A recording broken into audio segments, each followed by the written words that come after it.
ನಮಸ್ಕಾರ ಸ್ನೇಹಿತರೆ. ಇಂದು ನಾವು ಮಾತನಾಡೋದು ಒಂದು ಶಾಲೆ ಬಗ್ಗೆ ಮಾತ್ರ ಅಲ್ಲ, ಒಂದು ಭಾಷೆ ಬಗ್ಗೆ, ಒಂದು ಸಂಸ್ಕೃತಿ ಬಗ್ಗೆ, ಒಂದು ಇತಿಹಾಸದ ಬಗ್ಗೆ. ಒಂದು ಕಾಲದಲ್ಲಿ ಪ್ರತಿ ಹಳ್ಳಿಯಲ್ಲೂ ಒಂದು ಸರ್ಕಾರಿ ಕನ್ನಡ ಶಾಲೆ ಇತ್ತು. ಆ ಶಾಲೆ ಗಂಟೆ ಮೊಳಗಿದರೆ ಸಾಕು, ಮಕ್ಕಳ ನಗು, ಗುರುಗಳ ಗದರಿಕೆ, ಮೈದಾನದ ಆಟ. ಅದು ಕೇವಲ ಕಟ್ಟಡವಲ್ಲ, ಅದು ನಮ್ಮ ಬಾಲ್ಯದ ಸ್ವರ್ಗ. ಆದರೆ ಇಂದು ಆ ಶಾಲೆಯ ಗೇಟ್ಗಳಿಗೆ ಕಟ್ಟು ಹಾಕಲಾಗಿದೆ. ಬ್ಲ್ಯಾಕ್ ಬೋರ್ಡ್ ಮೇಲೆ ಬರೆಯಲಾದ ಕೊನೆಯ ಅಕ್ಷರ ಇನ್ನೂ ಅಳಿಯದೆ ನಿಂತಿದೆ. ಪ್ರಶ್ನೆ ಏನು ಗೊತ್ತಾ? ಕನ್ನಡ ಶಾಲೆಗಳಿಗೆ ಮಕ್ಕಳು ಯಾಕೆ ಬರ್ತಿಲ್ಲ? ಇಂಗ್ಲಿಷ್ ಮಾಧ್ಯಮವೇ ಭವಿಷ್ಯ ಅಂತ ನಾವು ನಂಬಿದ್ದೇವೆ.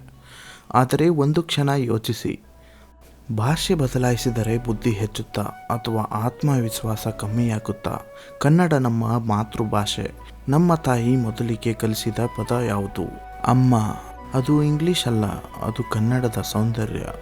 ಕನ್ನಡ ಇತಿಹಾಸವನ್ನು ನೋಡಿದರೆ ಹಂಪಿ ಮಹಾ ಸಾಮ್ರಾಜ್ಯ, ಬಸವಣ್ಣನ ವಚನಗಳು, ಕುಮಾರವ್ಯಾಸನ ಮಹಾಭಾರತ, ಕುವೆಂಪು ಅವರ ವಿಶ್ವ ಮಾನವ ಸಂದೇಶ. ಇಷ್ಟು ಶ್ರೀಮಂತ ಪರಂಪರೆ ಹೊಂದಿದ ಭಾಷೆ ಇಂದು ತನ್ನದೇ ನೆಲದಲ್ಲಿ ಹೋರಾಡಬೇಕಾದ ಸ್ಥಿತಿ. ಒಂದು ಭಾಷೆ ಸಾಯೋದಿಲ್ಲ, ಅದು ದಿನದಲ್ಲಿ ಅದನ್ನು ನಿಧಾನವಾಗಿ ಮರೆಯಾಗುತ್ತದೆ. ಶಾಲೆ ಮುಚ್ಚುತ್ತದೆ, ಮಕ್ಕಳು ಬೇರೆ ಭಾಷೆಗೆ ಹೋಗುತ್ತಾರೆ, ನಂತರ ಇತಿಹಾಸ ಪುಸ್ತಕಗಳಲ್ಲಿ ಮಾತ್ರ ಉಳಿಯುತ್ತದೆ.